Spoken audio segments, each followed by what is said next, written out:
Hello, and welcome to Eastgate Community Church. We are so glad you've joined us to listen to this message from our weekend encounter. We pray you are encouraged by what you are about to hear. What the Lord's doing in this, and it's definitely, wherever you're at, obviously He's just ministering this, but I just wanted to speak to real quick and just release something. I love what the Lord's doing in supplying all of our needs and satisfying us fully and completely. And so if you're not sure, maybe you absolutely know that, but that's what's happening, and that's the invitation that the Lord's opening up for us, to be fully and absolutely completely satisfied in Him. And I think in times past we've condemned ourselves, and we've like, I shall not want, Lord. I'm sorry I want all these other things, but I shall not want. I shall not want because you're better. I shall not want. But the thing is, I shall not want, it's a response whenever you're full, when you're absolutely full with the fullness and the goodness of God. You don't have to tell yourself, I shall not want. It's, I'm so full with the best. I lack nothing, I need nothing. I just wanted to read this because it's obviously where it's coming from in Psalm 23. But the Lord is my shepherd. This is why I shall not want. He makes me to lie down in green pastures. There's such an invitation of rest and peace right now, not of striving or trying to figure it out, but just such an invitation into His goodness, to lie down in green pastures, not to be set down, not to be disciplined down, to lie down in soft, plush, green pastures that are full of provision. It's like a buffet. It's like, lie me down in the middle of the best golden corral ever imaginable. That's what He's saying. He leads me beside still waters. He restores my soul. He leads me in the path of righteousness for His name's sake. He's leading us, He's directing us. Do you hear the language of striving? Do you hear the language at all of something that you need to do? The only thing you need to do is not want, because He has making me lie down. He's leading me. He's leading me. He's restoring me. He's directing me. He's full of goodness and kindness, and we give ourselves to the fullness of Him.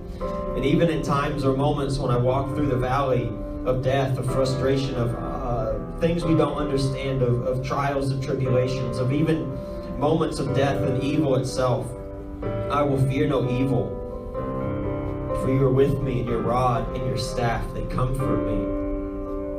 Your authority, your goodness, your ability, God, your mama bear, aspects of who you are, the daddy on the inside of you. Whenever I find myself in trouble, whether I've led myself there, whether I've been placed there, whether a trap's been set for me, or you're leading me through something to let things in my own life die, or whatever the circumstances, you are our Father.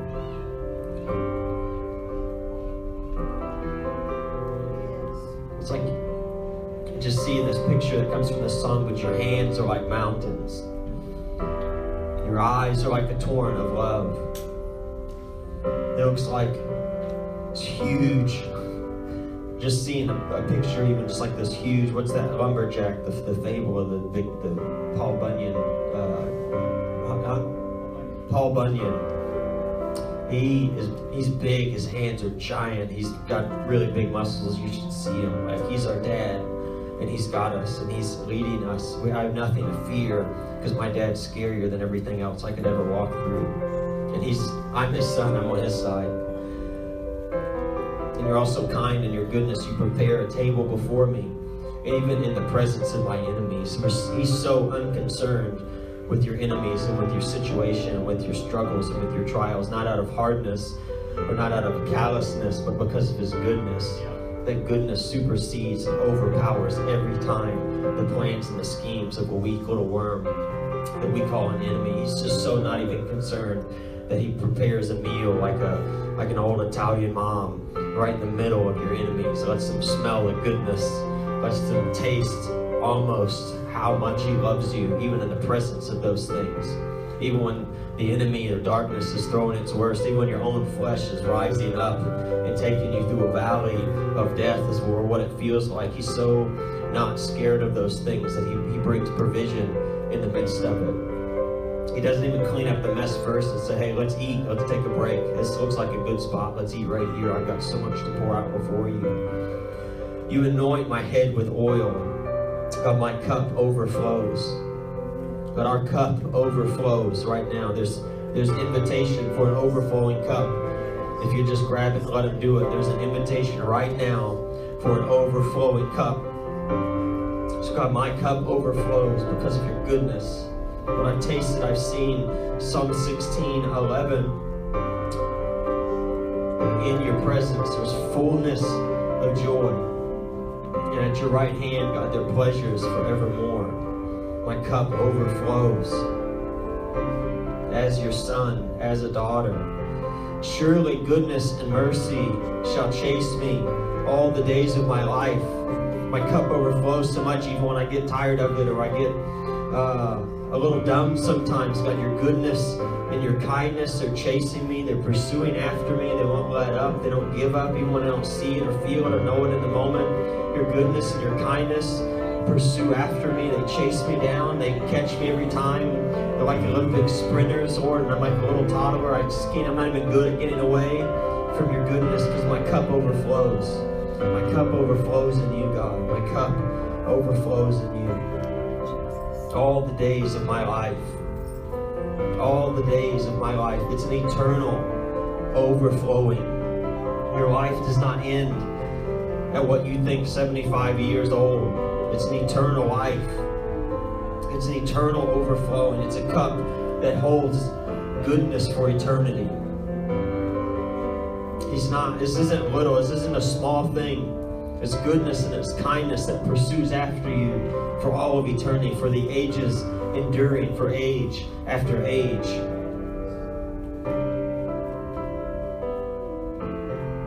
That's why he's not concerned sometimes like we would like him to be concerned. That's why the boat can be shaking and the waves can be roaring and you can almost be dying and he's asleep in the bottom of the boat because he knows it's an age-enduring, overflowing cup. It's an age-enduring goodness and kindness of a leadership, of a loving Father. Man, there's such an invitation to get to know him in this way, in a new way, this evening. He's brought you here, I know. I can point to a couple of you. He brought you here tonight for this, right here. It's not from a group of people or even from a church. He brought you to introduce you to him in a new way tonight. This is who he is. This is what he's like. And I shall dwell in the house of the Lord forever.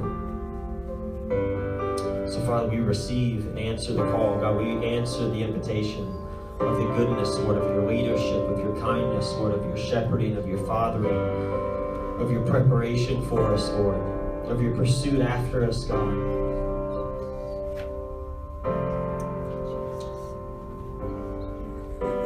So we just respond to you again, maybe in a new way, maybe in a more encouraged way. We respond again, God. We shall not want, for we are fully satisfied in you. When I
Stretches on for eternity. Doesn't even make sense. Can't wrap my head around an ocean.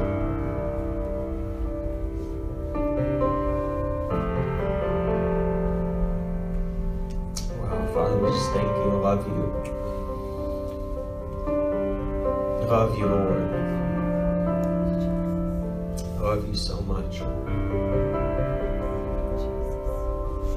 Your kindness is unending.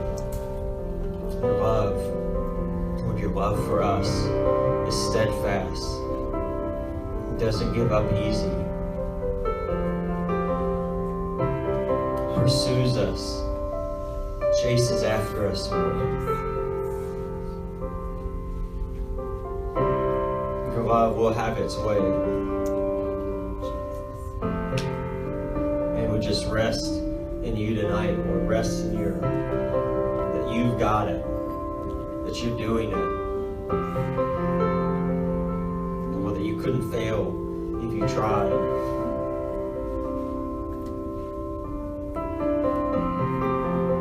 Lord, teach us the ways of rest. Lord, teach us the ways of your character and of your nature, of who you are.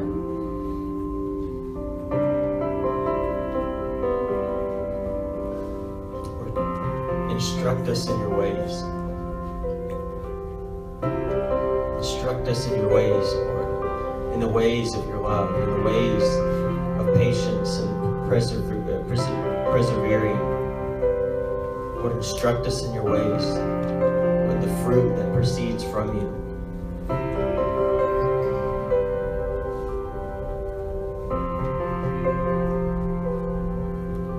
Lord, teach us how to be led by you. Lord, you're just so multifaceted. You use community and you use one another. Lord, there's such a longing in your heart alongside with community for us to learn how to be pastored by you and led by you. Learning in the moment how to bring things before you, bring things to you, painful things, Lord. Frustrating things that are in my own life, or that I walk up against, Lord, like big brick walls that I seem to hit. Lord, how to bring those things to you, and then learn from you. Watch how you deal with me. Watch how you lead me. Watch how you love me. Watch how you instruct and discipline me, Lord. Watch how you teach me, like a good father, your ways, the ways of your kingdom, the ways of your courts, or the ways of your house, the ways of king, the ways of a son.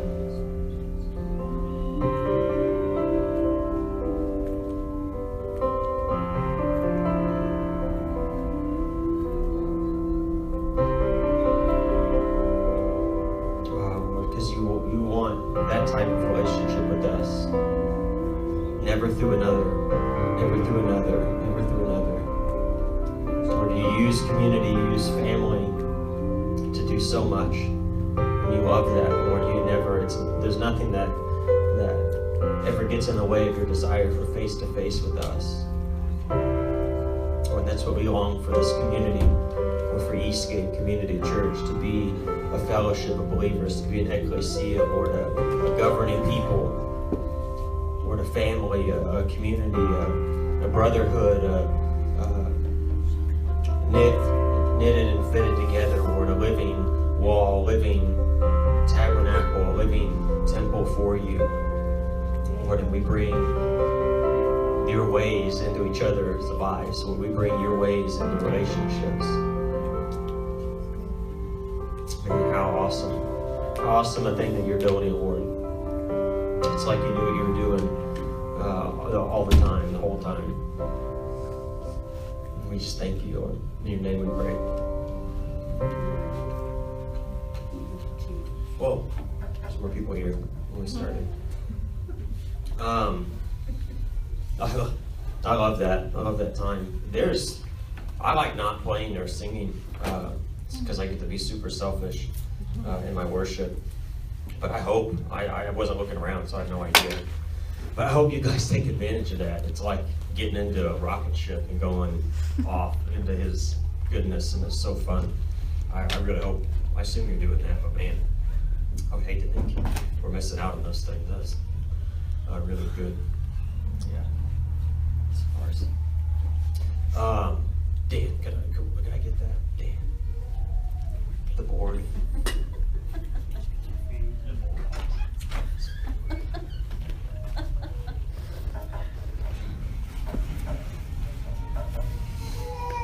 Okay. I'm really excited this evening. It's just really cool what the Lord's doing, even in worship and stuff. But totally what we're going after tonight, we'll just see how far we go, I guess, what it looks like. But the seat of rest, and that may be a term that you're familiar with, or you may have no idea what that is, but we'll talk about it. But what the seat of rest is, or really the positional governmental place with the Father. It's how he rules, it's how he reigns, it's how he leads. And so I just thought it was really cool what he was doing in worship. Because there was just a lot going on with everybody in here. And so just kind of getting to see a little bit what that looks like and how it's just so cool. Like, we're all in different places and we're all going through different stuff, and you just see him like moving around and working throughout the room and meeting you where you're at and meeting you and meeting me where I'm at. And it's like, man, I love seeing the manifold ministry of the Holy Spirit in this gathering, in this kind of place. It's just really, really awesome. Thank you so much. So I just want to talk some about this, about the rest, specifically the seat of rest. And so I've not taught on this before, and most certainly walking it out right now. And so I just want to kind of take you, I guess, on a little bit of a conversational journey of what that looks like, because I'm not going to cover it all. I don't, by any means, this evening, but just kind of open this up for us.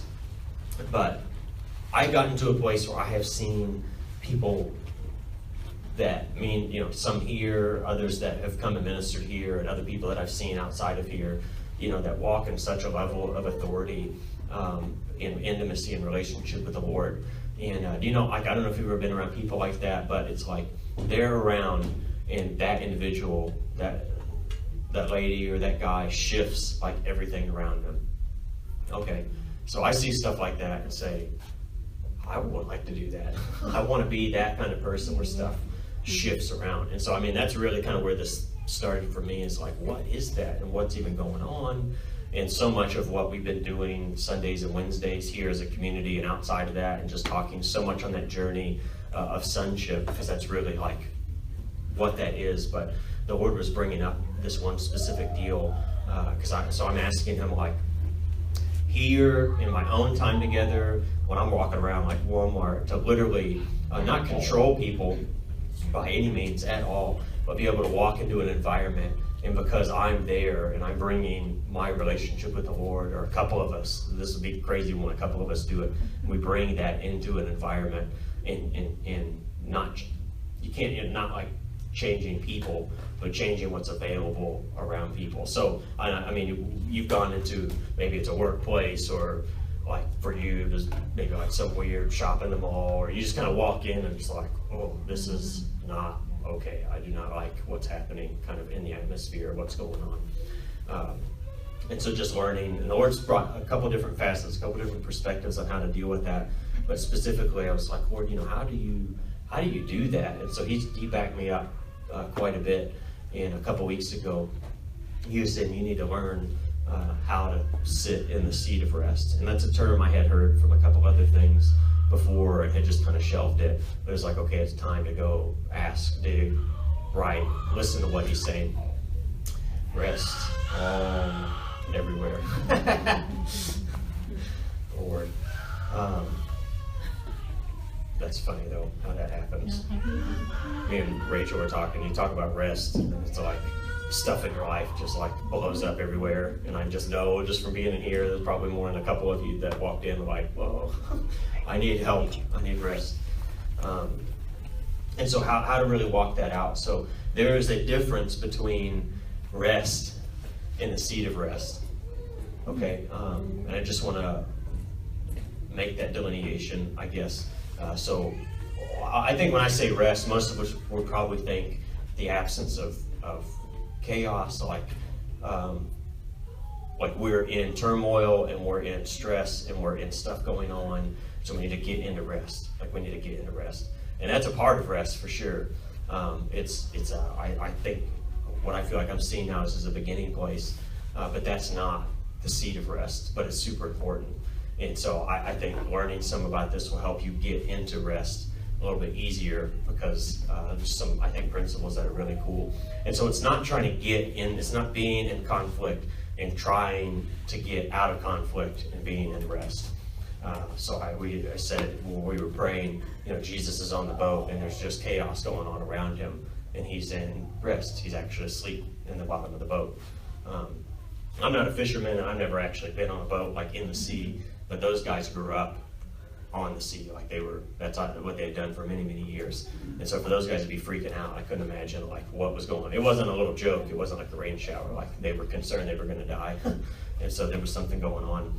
And so Jesus is in that place of rest, and then they wake him up out of his nap, and he gets up and then just extends that rest and manifest peace, and then shuts the whole thing down. So it's like, I want that. Like, how do I get from here to there? And so a lot of it was me trying. So he said that, I'm like, okay, I take over, I understand rest, so I'm going to try to get into rest and try to stay into rest. And it just wasn't working. It wasn't working really well. And if you struggle with that or tried, it was 50-50 at best, and it's a lot of me trying to go and do something. So I'm just asking him, like, Lord, what is rest, and what is the seat of rest, and like what's the difference? Because there's a difference, because I don't understand. And so just a little bit about rest, I guess. So in Genesis 2, I'll turn there. You can turn there real quick if you want. Genesis 2, we get this image of the Lord resting. So 2 verse 1. I'll let you turn there for a second. So I just started going back, and the Lord's like, go here and look at this, and I'm like, oh, I remember this time in Scripture. So I'm now going and searching out, okay, what is this rest that you're wanting, and then how do I begin to step into a seat of rest? So Genesis chapter 2 verse 1, thus the heavens and the earth were finished, and all the host of them. And on the seventh day God finished his work that he had done, and he rested on that day from all his work. Verse 3, so God blessed the seventh day and made it holy, because on it God rested from all of his work that he had done in all of creation. And I always thought, and I may have heard it taught before, that the Lord rested because he needed to teach humans. He was setting the standard of a weekend. And because humans can't work 7 days a week, so we need to learn that from somewhere. So God worked and then basically established the weekend. And that's why he stopped working. Because, God gets tired and needs a chance to recoup. And so as I'm digging into this deal, I'm like, that's stupid. Like, that doesn't make any sense at all. for a couple of different reasons. But one, when he created creation, when he created male and female, they weren't ever going to get tired. We're in different rules and laws than they were under. We're operating under a different parameter. So his intention, even when he did this, was never that humanity would need a weekend because they were weary or because their body would break down. And so I just thought, well, that's interesting. I never thought of that before. So why? Like, Lord, what are you doing? And digging a little bit into it. And so I'm giving you a good bit of time. This isn't like one amazing revelation because I'm super holy. This is lots of things that are going on.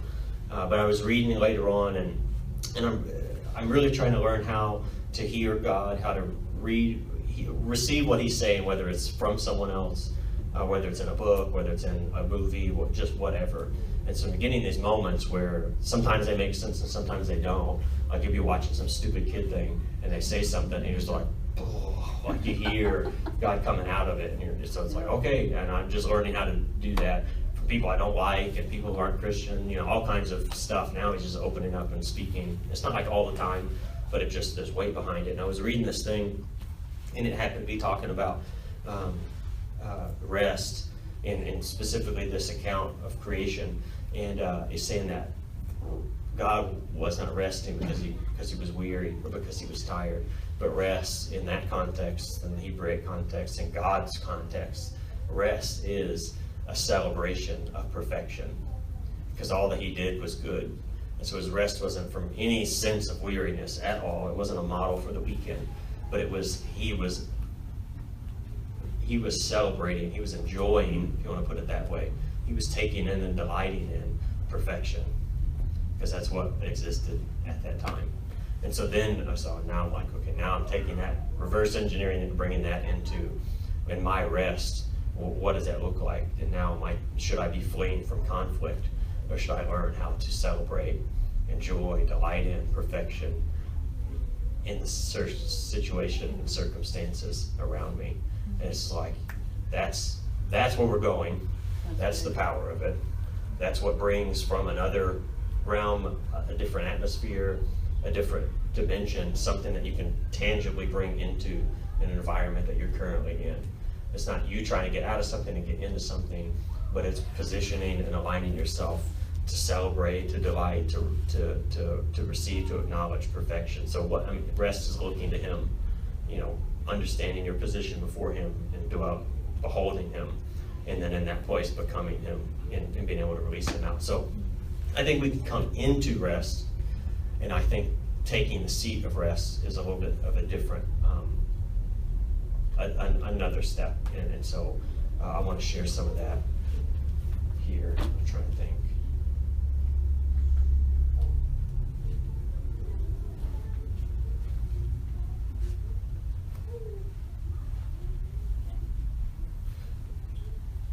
Would you mind coming in and sharing what you share? Because I think it says that.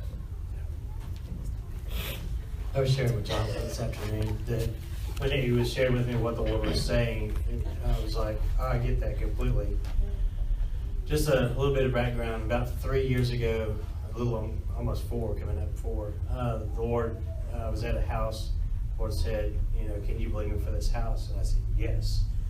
And when he said that, he had spoken to me before, and literally he spoke to me one night, your house is about to sell, and it sold. Then the next day there was a for sale sign. So I'm like, of course, let's do this thing, let's run. And so so he says, can you believe me for this house? And I said, yes. And so ever since then, it's been like, when the Father speaks to you, nobody can take it from you. You just rest in that. And so I'm just continuing to walk in faith, saying, Lord, I just thank you for it. And really just kind of like, I know it's coming, so, I'll kind of dream a little bit sometimes, and I like this and that, this type of stuff because I'm a dreamer. And so then about probably a couple of months ago, he said, would you just release that? Would you just let that go? And I said, yes. And so ever since then, it's like I went from this, I was in rest, believing, but now I'm in rest, and I don't care when it happens, it's going to happen. So I'm just resting in the reality of what he's spoken to me. And it's just brought me to a different place of rest. And it's kind of like when he's walking with you through life, you know, there's you trust him, you know, where you are, you trust him. But then he says, I now want you to trust me in this. And he goes a little bit deeper and stretches you a little bit wider and longer and all that other stuff. And then he says, okay, let's take another step, because I want to take you more into another place of trust until you really do come to a place of complete rest. And that you're not striving for anything. You're not hoping. I think that's faith. I think it's faith. I hope it's faith, you know. But it's just, no, it's done. It's settled. Boom. And so that's what he's talking about. That's good. Yes. So rest is, the Lord didn't stop doing that on that day, but he continues to rule and reign from the seat of rest.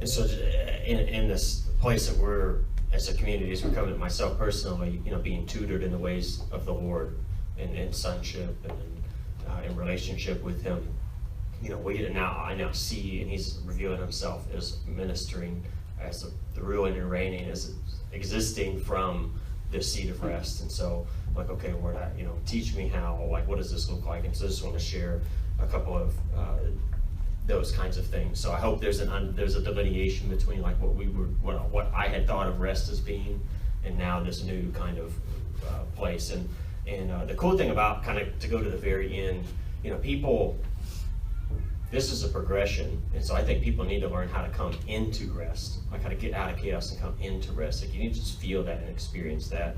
And I use myself for so many of you other guys, and like you remember whenever you first begin to enter into rest. And we need to be able to do that because there's a learning place, there's a learning thing that happens in that. But then there's the glory, the next place is now sitting in that seat of rest. And so this is really, really awesome because it's just getting us into the ways of God. It begins to allow us to move like he moves and do things like he does them. So there is, I'll use this terminology, there's a place of personal government on the inside of you, in your spirit, however you want to say it. You'll hear people talk about, you have a mountain, okay, but really what I just want to hit on tonight is there is a position, there's a throne in your heart, there's a place of personal government, whatever that means to you, whatever helps you, that's what I want to talk about here. There is that place, because it's Jerusalem, Judea, Samaria, and the ends of the earth. So it's us, it's me, it's in our family, then it's in a community, and then it's in our region.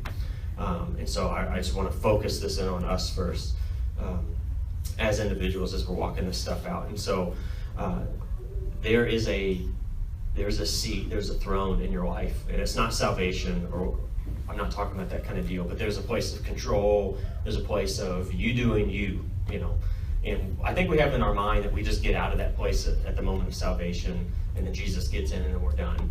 And if you've been doing this for a little while, you realize that's not the case at all. I don't know if there's multiple places or if at some point we just kind of boot him out and then get back in there. I don't really know, I'm not concerned with it. But as I'm entering into this, and I think it's probably a principle that we'll all have to walk through, you're going to realize that you are in control of your rest, and that there's a transaction that needs to happen at this point. And so the Lord was just sharing with me, and there was some other resources as well. He was confirming stuff, but I just love whenever he, Genesis 2. Amen. I had the Bible.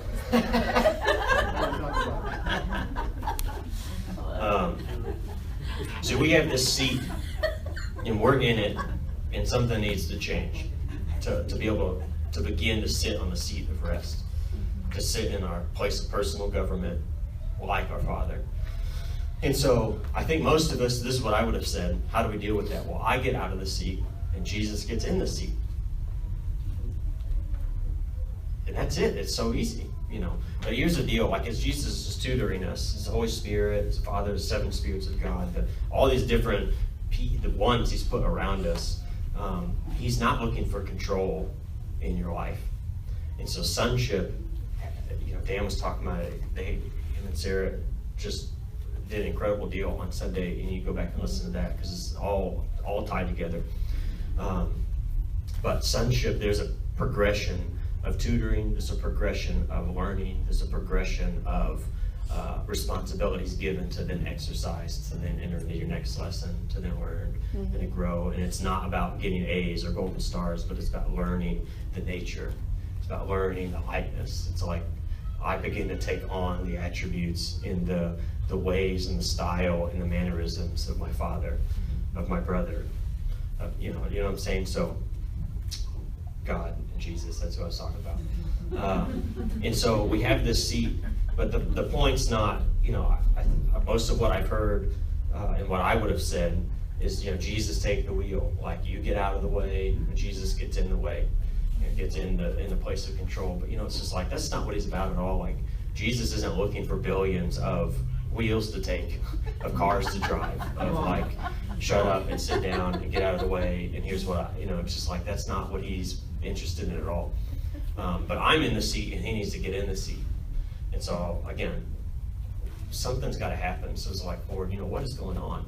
And there's a couple things that happen. So I just want to share the progression with you. You do need to get out of the seat, and Jesus does need to sit down in the seat of government in your life. But he's not looking for control. He's your king, he's your savior, he's your Lord, he's God, he's blah, blah, blah, but you're his son.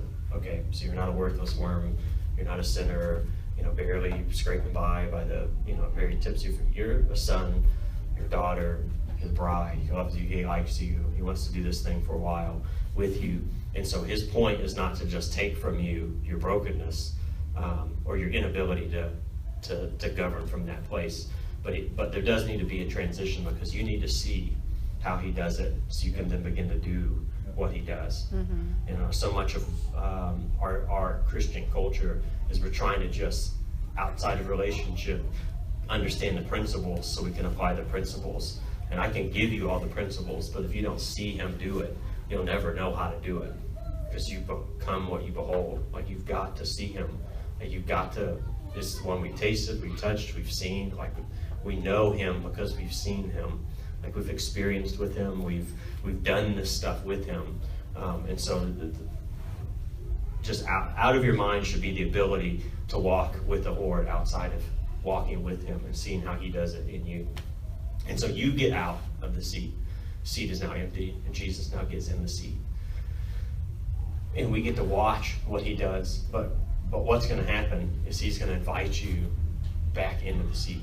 Good. Yeah, that's good. But he's not going to get out of the seat yet. Yep. So he's sitting in the seat, now he's in control, and you're getting to see his lordship. And then as we go through that time, that season, that whatever, we watch him, we learn from him, we get to see him just do a couple things. We're like, oh man, this is how he commands, or this is how he instructs, or this is how he shifted that thing around.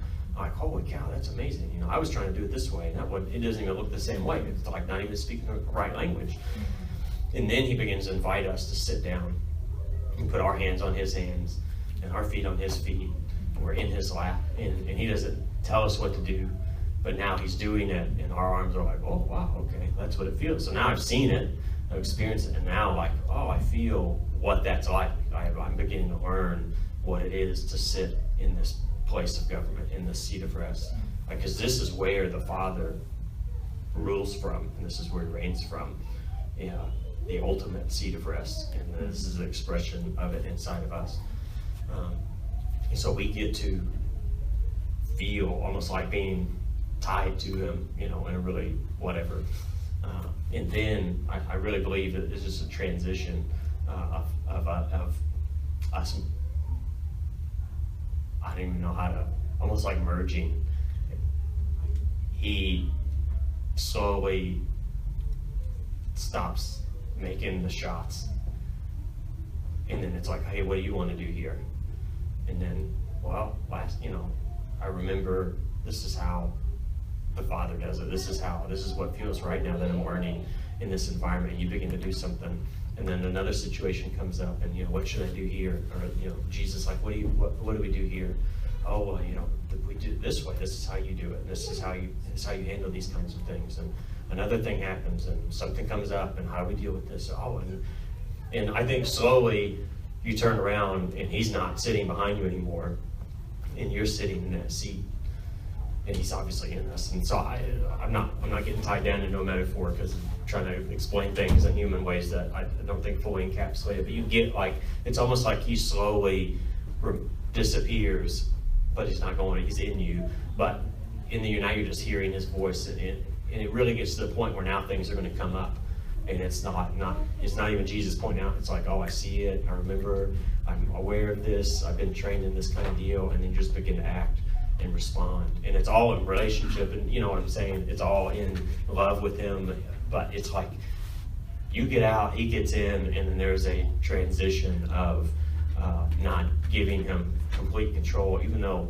he's always got complete control. I mean, you're tracking with me, but his desire is to raise up sons that are sons of the kingdom, to raise up a bride that's equally yoked with him, that's mature and ready and able to co-labor and be in relationship with him. So, I mean, his desire is maturity, his desire is to bring us up in amazing things. And so I just love that picture for me. And so just going through that process with him and allowing him to come in and really not fix a problem, but train us in his ways. And that's really what the deal is. Because this is what he rules from. This is how he reigns. This is his whole government, in one sense, is positioned around the seat of rest. And if you want to turn to Isaiah 9.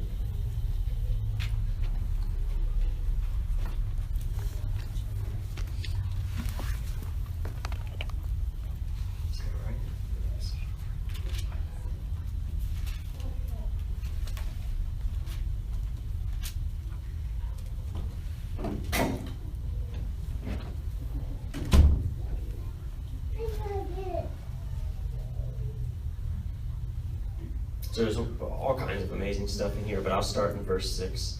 This is obviously Isaiah prophetically speaking about Jesus, but we get to see a couple of things for ourselves here. Isaiah 9, verse 6, for to us a child is born, to us a son is given, and the government shall be upon his shoulders. So the government is upon his shoulders.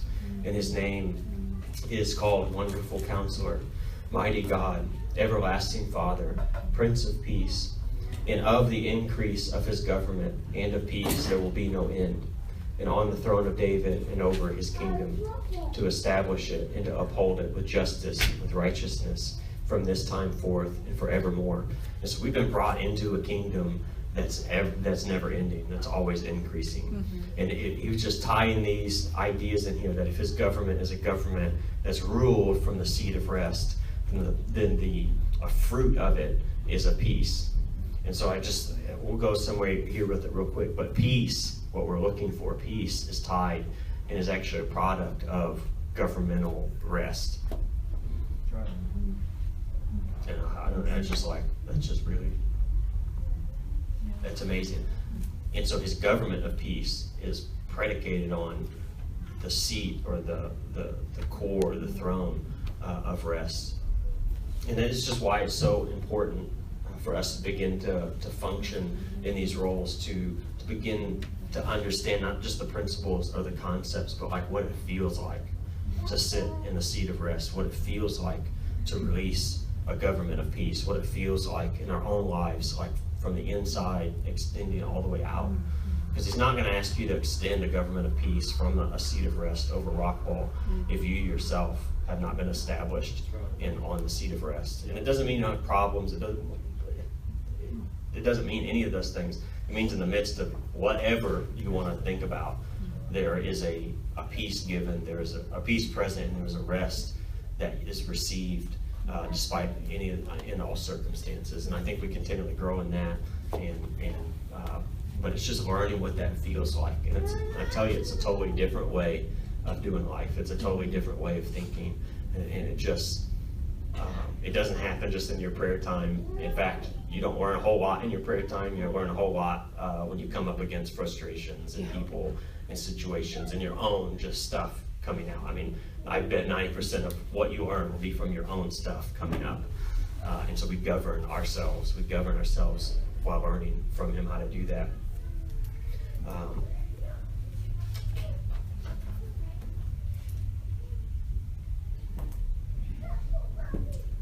There's just a couple different places I guess I could go.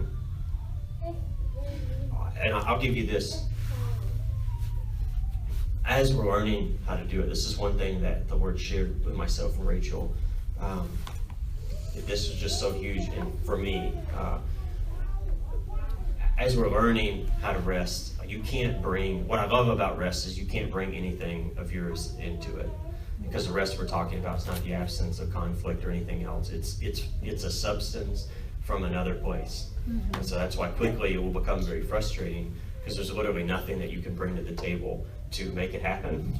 And so it's either you figure it out his way, or you, in a couple weeks, just say, that guy was an idiot, he doesn't know what he's talking about because this doesn't work. Because you literally can't bring like your own stuff to the table and make this happen at all. Because it's perfection. It's just gazing on him. It's being in him. It's having, moving, living, being inside of him, and then just manifesting him out from that place, enjoying it. And there's such a joy. There's such a newness of life. Like I found whenever you are able to begin to do this, wherever you are, you can tap into the goodness of God. You can tap into love, joy, peace, faith. It's just like it's not like this governmental, like I've an assignment, so I step into my seat of rest. It's like you literally begin to live from that place, and then you have immediate access to him at all times. And it's almost like that's a whole other thing, like how to learn to live and move and be in him all day long, because it's exhausting to your soul. Because we turn them on and turn them off. We turn them on, we turn them off. We turn them on and we turn them off. And what the Lord's doing with us is teaching myself. He's teaching us. We don't turn Jesus off anymore. We don't turn relationship off with him anymore. It's 24/7. It's forever in eternity, and it's never going anywhere or changing. And that's a whole like rewiring and like, oh gosh. So it's literally when I'm hanging out with the family, when I'm watching TV, when I'm blah, blah, blah, doing this, doing that. It's like always being connected with him and always being in him, always being in his rest. But I tell you that right there, I can almost feel like what it felt like. It was freaking me out. It was like making me like, I don't know, when I say that, it's like panic attack, almost like it's always on, like it's always there, like you always are tapped in to the infinite. Like I had a vision before I even knew what that was, quite a few years, almost 8 years ago, and the Lord brought me to the edge of an ocean, and I screaming no, like almost manifesting, like no. But what is his goodness? It was his kindness. It was his nature. It was his character, and it freaked me out. And it's funny how sometimes that does that, and it continues to do that. But when it does that, there's something tied up weird. There's something really weird in the mix of that. And so maybe a year and a half ago, I had a dream, and I was standing, whatever, and I was kind of out a couple hundred feet in the shore, and there was these waves that were like hundreds of feet high, and it just, I don't like to see so much anyways, but it was good, and the Father was standing there, and there was other stuff going on, but he said, that's where we're going. And it was like adventure and exciting, but like impossible to not die, because I'm going to tell you, like just mondo waves crashing everywhere. And again, that's what it is, his goodness, his kindness, his nature, his character. And so when you have the ability to be tapped into that constantly, awake, asleep, want to, not want to, enjoying life, hating life, everything's going great, everything sucks really bad. Constantly the awareness of being tapped into him, the ability to receive from him, to be with him in that way, like it was almost causing like panic attacks. The feeling of it, I've never had a panic attack. And actually, like I didn't realize what was going on, but for 3 or 4 days, I started having heartburn, which is what happens when I get stressed out. I started having heartburn so bad, like I was waking me up in the middle of the night, like I couldn't sleep, like it would wake me up at like 5 in the morning. And there was no way it could have been food. So. Yeah, and it was weird. I was really confused at first because I'm slow sometimes, and so it's like it took me a couple of days to like understand what was going on. But the knowledge my ability to be tapped into him 24/7 was like literally causing my body to react out of stress, because that's so much pressure it's not true, but it's so much pressure is what I was feeling like. And it's like, I should be able to take account of that. I should have so much revelation in my life. I should always know everything, and everyone should be healed all the time. It's like when you begin to see him, and then you get the understanding that you're tapped into him, and it never shuts off. Like, there should be stuff going on, and then there's not stuff going on, like not good stuff. So then it's like, what's wrong? And always they're like, I have to do something. There's a couple days into it, like I said, 3 or 4 days, where I was like, Lord, you got what is happening, right now. And in the process of that, the Lord brought this thing to us, and it was really speaking a lot to both me and Rachel. Because at the same time, like I'm telling you, God's complex, we're complex. At the same time, I'm tapping into, in prayer and just in my life, like ridiculous measures of his goodness, like being drunk in him, like getting wrecked, not in meetings at all. It's for both of us, having dreams of crazy stuff, like good stuff, like seeing and experiencing pieces of him that is nuts, in just outlandishness of goodness, like crazy, fun, so good, but at the same time, like I'm having heartburn. And so, he's complex, he's doing lots of different stuff. But what he shared with us is that the greatest struggle of stepping into union with him, to stepping into the fullness of him, to stepping into joy and life. John 10:10, there's 2 ways to have life. You can have life, or you can have life abundantly. And so beginning to step into that stuff, the greatest struggle in the pursuit of life and life abundant in Jesus is the need to be doing something and to be producing something. And to be, I'll go pray with you, but I better get a crazy good word. Or I'm always tapped into you, so I better have an amazing prophetic dream tonight. Or I blah, blah, blah, so I better know how to preach this thing. Or I'm going to pray these couple hours, but it's a lie, and it's not true. But the greatest struggle will be your need to produce something out of being in him, being in a place of rest, being tapped into him, being in union with him in this way that we're coming to understand. And it's not true. You don't have to. So I hope, if that's you at all, to help begin you on a journey of being set free from the need of anything, of accomplishing or achieving, getting revelation, seeing, hearing, of being productive. I think the greatest curse of the Western church is the need to be productive, the need to be able to identify and establish fruit in ways that make sense, that are quantifiable, that are tangible, that I can impress you with, that I can justify myself with. But what the Lord's really wanting to do is Psalm 23, being led by him, be resting in him, and it's so love motivated.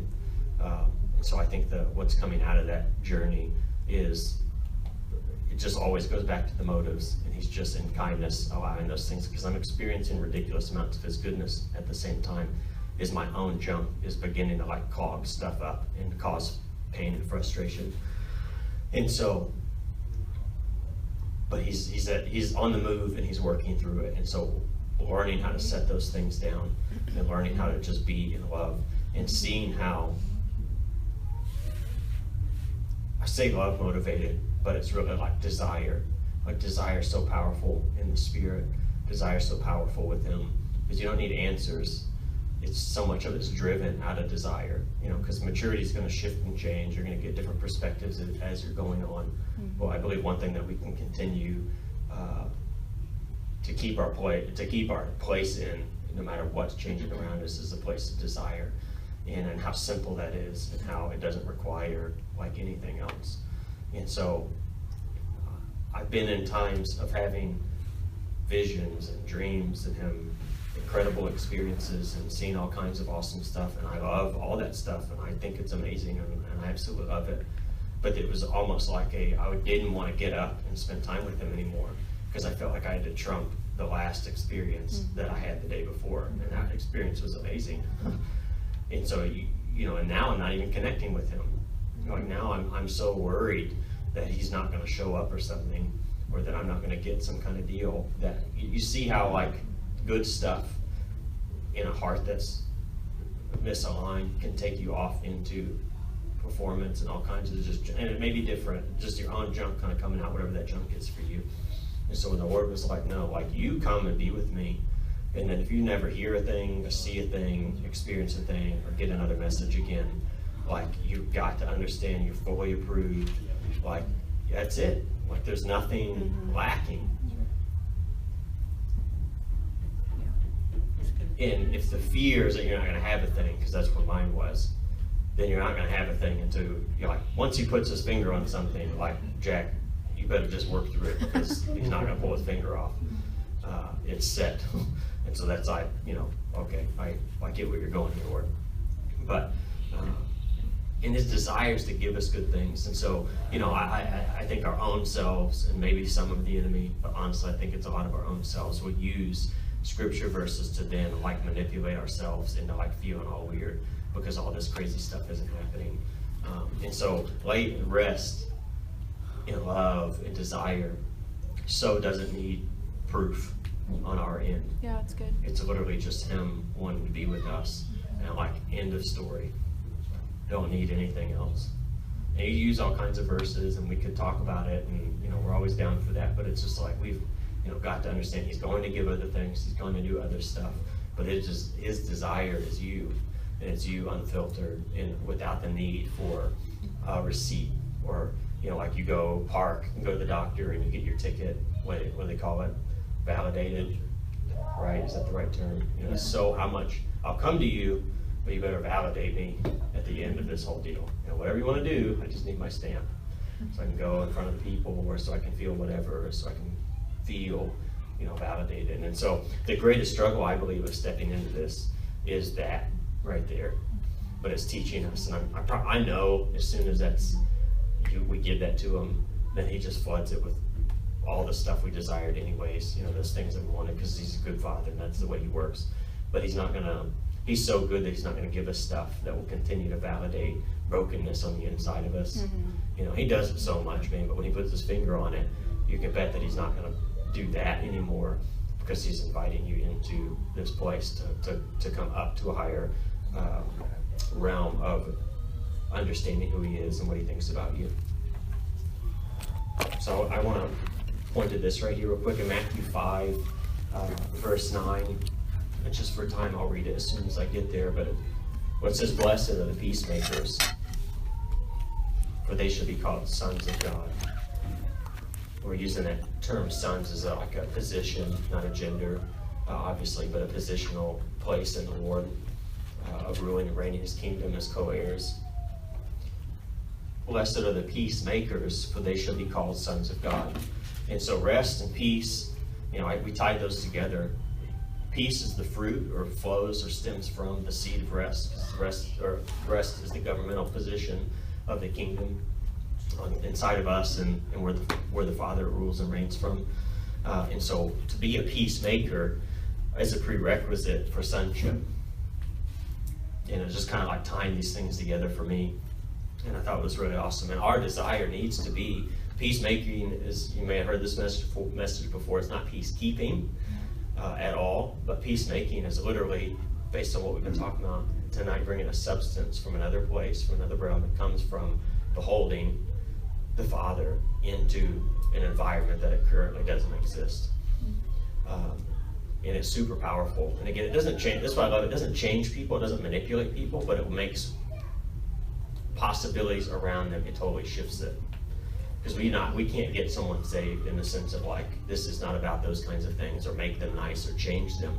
When we're talking about peacemaking, we're talking about establishing a government of rest, a government of peace. It's literally just what's available around people is different. It opens things up so that the Lord, or the angelic, or Holy Spirit can whatever come in, and there's an open environment, an open heaven, if you want to say it that way, even though the earth's an open heaven in some ways, but it just shifts what's possible. So there's principalities and powers And I love in the Word where it says that when Jesus came and died and rose again, he embarrassed all the principalities and all the powers, all the rulers, all the things that thought they knew what was going on. And I feel like that's what this is it embarrasses darkness.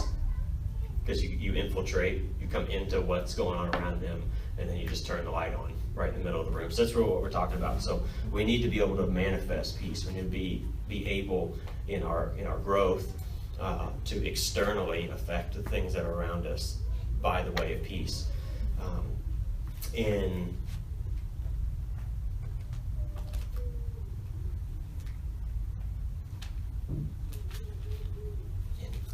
going to say it until I look at it real quick because I think I know where it's at. I don't have very many notes at all tonight. We're going to get this thing on the board super fast because I love this.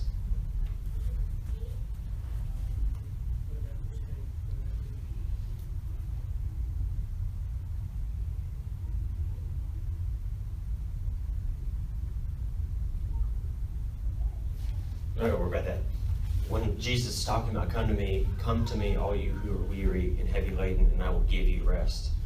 Even just go back and looking at that verse, I always thought that was something else, but he's extending an invitation into a governmental position.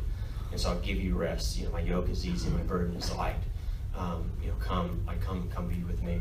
And so this is really awesome because I just love this piece that this is all possible basically because of this thing behind me. And I feel like this is learning some for myself and for us how to just position ourselves in our mind if we're not already this way.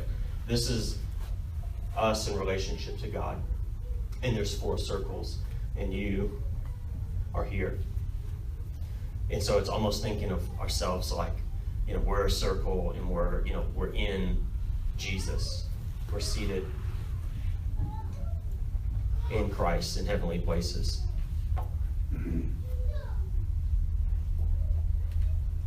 Ephesians 2:6, we're seated in Christ in heavenly places. And Jesus is the Father. John 1:18 talks about Jesus being in the bosom of the Father.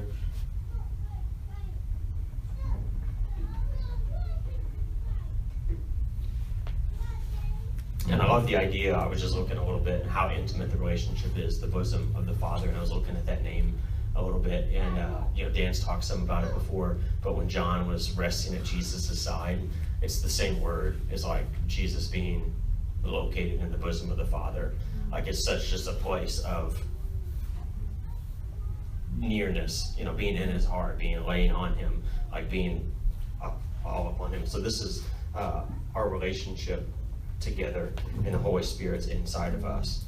And so it's almost like I didn't think about this, but it's funny. If you draw a line here, it's almost like a God taco. That's the stupidest thing. It makes no sense. But I didn't eat dinner, so it's a God taco. It's just like how intertwined we are in him. And this thing's happening all around us on all sides. Because the Holy Spirit's in us and we're in Jesus. Jesus is in the Father. And so like this government of peace, this government of rest is like swirling all around us. Like it is happening. Like you are in the middle of it, whether you get it or like it or want it or not. And, as a believer, you just can't help but be all over. So this is really like, I love, because it's just the word like snapping in front of your face, like, and inviting us into that same process. So this isn't, again, anything to work up or nothing like this is, you are just all caught up and couldn't get out if you tried of this reality and this understanding, and they've been flowing and going in it and loving it and swirling in it and enjoying and basking in it forever and ever and ever and ever and ever and ever. They've been looking at and holding perfection together. This is just the way of his way. Like this is just what he's like, and this is what we'll be doing forever and ever together in all the different things that we're doing. Like, time's not one long line like we think of it. It's age enduring. Like that's the Hebrew understanding. It's age enduring, like eternity's age enduring. And so it's not like it started. It's, if anything, it's a circle that just keeps spiraling up and up and up and up and up. but it always has and always will, and it ends where it begins, and it begins where it ends, and then have fun with that. But that's such the level of being inside of this nature that we are. And so it's easy, I believe. In one sense, it's a struggle as we're learning his ways, but in the other sense, it's almost like you can't help but get it because you've been produced, created, thought of, loved out of it forever at the same time. And so I hope that encourages you. I'll leave you with this. You can write it down and check it out. I love it. John 14:30. And Jesus is talking about the ruler of this world is coming, but he has nothing in me. Or some translations, Tom said it the other morning. It was one of those things like, oh, the Lord said that. He has no claim in me. And that reality is out of this seat of rest. The more, as we begin to step into the seat of rest, the more we will understand and be able to say with authority, he may be here, or I may be going to where he is, because that's going to be more like it. You're going to be going where he is. But he has no claim in me. He has no right inside of me. And so he's about to get it. Not punishment or death or whatever, but I'm about to come and bring the government of peace. I'm about to come and establish a seat of rest in that environment because I'm there. Because I'm there. And that's what the cities around us, this region is looking for. And, we don't have to worry about Fox News or CNN or all the garbage that they talk about, the political systems. When we get as sons and daughters of being raised up and walking into this, it begins to shift and change everything. Because we just talked about a very small part. It starts in us, but then it moves outside of our spheres of influences as we steward it well and as we learn his ways. And he's going to do some ridiculous, amazing stuff. Because there are people that have been walking in this for a while now, and they're shifting and changing, like governmental stuff. They're shifting and changing. Like I was looking at this one guy the other day, and I love, they'll talk about this is what we're praying about, this is what we're decreeing and believing. And then weeks later, they'll post the article where that thing shifted, and there should be no reason that it would have shifted. Even climate change laws, just stuff, because the Lord's given the whole kingdom to us, creation, people, the planet, just all this kinds of stuff that we extend his government into and begin to redeem and restore back. And so it's like the implications and where you can go with this are just awesome and amazing, and quite honestly endless, because this government's endless. But first it starts in here, and that's what he's been doing all this evening, and I love it. And this is going to change. This is one of those things I believe that leads to so many other things, but it changes everything. Just this reality coming alive on the inside of us will shift everything. So what you're struggling with now, like this, shifts all of it. And I'm sure you get that, but just imagine your own stuff, stuff that struggles and stuff that you're really clawing through and really fighting through. And there is another way, and it's in his rest. And I love that, his provision for us. And he's just always inviting us into that thing. And so I'll pray. Father, I thank you, Lord, for your rest, Lord, for showing us, for showing me how to walk in your ways, Lord, how to sit in your seat, Lord, how to administrate and how to govern, how to extend your kingdom realm, how to extend the kingdom realm of rest and peace and in your love, Lord, how to do what you do and how to feel what it feels like to do what you do, and to see and to recognize your ways, and to just walk into such oneness with you, Lord, and such godliness with you, and into such unity with you, Father. And whether it ever went external or not, Lord, it's just enough for me to know you in that way, to step into that place of intimacy with you, to not just know about you, or not just have ideas or opinions about how you would do things, but literally positioning myself, my own life,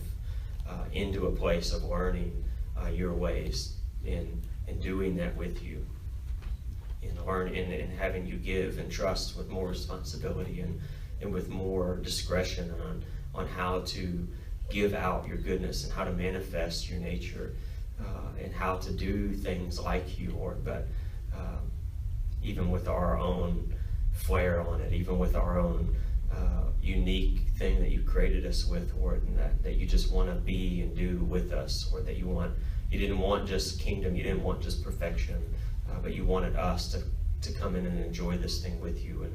And so this isn't a problem-solving idea, but this is such a, just so close to your heart, or close to your intentions from the beginning, before you even made us. It's such a place of fellowship and intimacy and love and desire, and then we just get lost in your goodness and in your holiness and your justice, and it just takes us into all kinds of amazing places, but it just seems to lead to and to flow from this seat of rest. So Lord, we just I pray that you would just clarify what that means for each one of us, Lord, that I love you because it's not my job to do anything in anyone's life or heart, just like I can't do anything in my own, Lord, but I'm just saying what you're saying, Lord, and you're so faithful to us to lead us individually in what this looks like, and how to walk this out with you.